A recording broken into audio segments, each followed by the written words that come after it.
He's gonna be traumatized because you put that mask on him and you don't let him breathe freely. You're traumatized. That's my choice. Yeah, well, that's my choice. Yeah, You better respect my choice too. You're propagandized.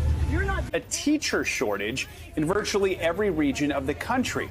One recent study found nearly a quarter of teachers said they would likely leave their position before the start of the school year. 78% of teachers are reporting job-related stress. For other employed adults in other professions, the number is almost half that. The political pressure that you're hearing, and then it's also the pandemic. You know, a common phrase that we often hear is the idea that teachers are overworked and underpaid. Well, add in a pandemic where they're now having to virtually learn, and add in the pandemic and the reopening of schools where some teachers are fundraising to get basic supplies like wipes for classrooms or masks that they have to put on. It just adds in a whole bunch of factors. The shortage of teachers in the U.S. was already a growing problem before the COVID-19 pandemic, particularly in high-poverty schools. According to a report from the Economic Policy Institute from back in 2019, low pay, a challenging school environment, weak professional development support contribute to a teacher shortage that is growing and getting worse. I'm Caroline Johnson. Thanks for watching. And for myself as a special education teacher,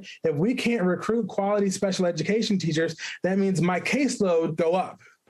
And the more students I have to work with, the less one-on-one time I have to meet the individual needs of the student. Finances don't line up and the support doesn't line up and you don't see the picture getting any better. Why would anyone stay? And now even worse, why would anyone get into this? Told me that since 2013, his monthly paycheck only went up $100. So over the course of the 8 years there, he only was getting $100 more a month.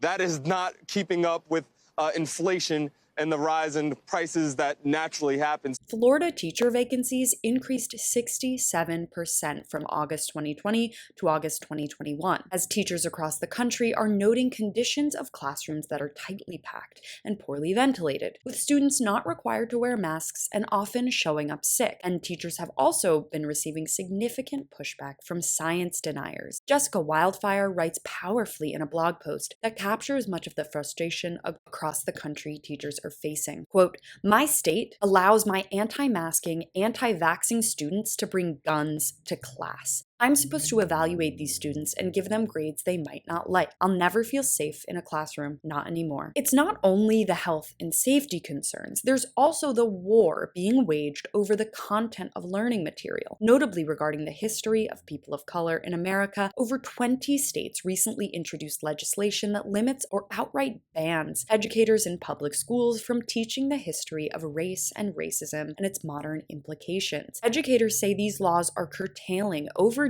open discussions about racism and policing that were sparked by the mass Black Lives Matter protests over the past year. Quote, "In this last year, I have watched teachers go from heroes at the beginning of the COVID pandemic when we had to shift everything with zero instruction or support to online learning, to constantly being harassed and guilt-tripped over not wanting to expose ourselves to the risk of disease in the classroom." This is an email from Jennifer, who writes anonymously to Teen Vogue. "And the people whose kids you teach say they don't care if you die and that you're replaceable. This is no way to treat some of the most important members of our society, and I sincerely hope the demands for better wages and support are met, and met quickly, as we don't have much time to lose." Thanks so much for watching. As always, you can follow me on all platforms at Caro Johnson 917.